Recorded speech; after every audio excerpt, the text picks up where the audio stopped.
All right, this is the door from a 1957 Airstream Overlander. Taking it apart, remove the back panels, the insulation. See, this is the inside of the door.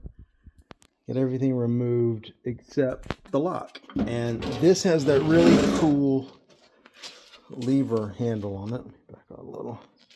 You know, you pull, you turn.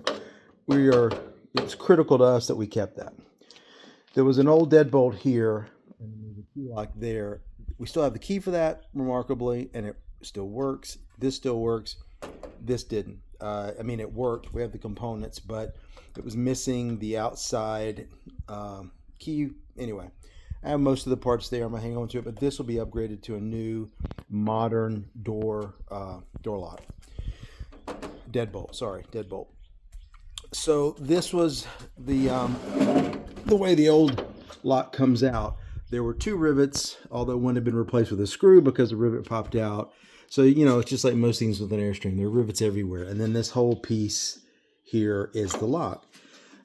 It's wedged between this really stiff piece of aluminum that is extruded. It's bent, and it obviously creates the frame of the door.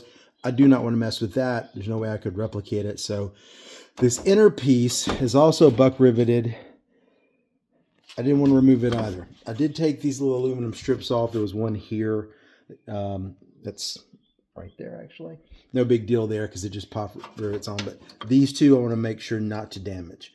So I removed all the bolts, everything on the inside that could have held it out. The last two things were the two handles on the outside, the handle and the key lock.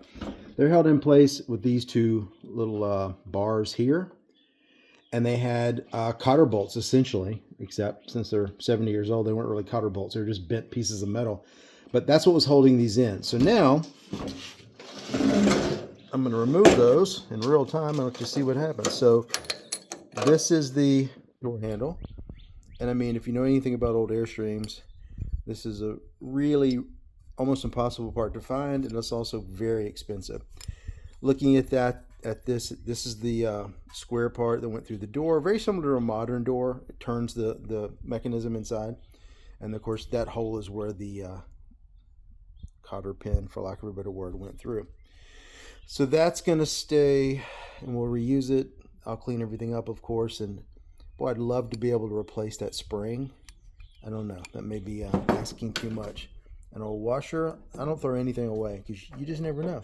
And then here is the where the key, can't get it out, you know, key goes in there, you unlock it. So this is sort of there's a word for this, I don't know what it's called, I guess the bolt or whatever, the channel thing. I'm going to push this up, or attempt to get all this out.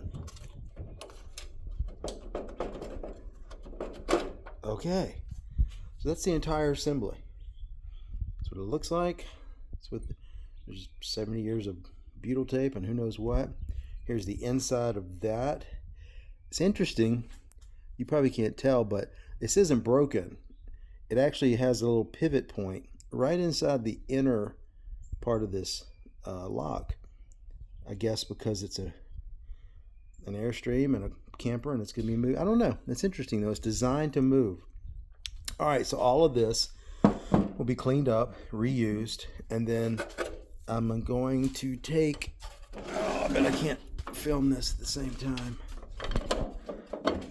No, I'm going to take this out. You'll just have to take my word for it.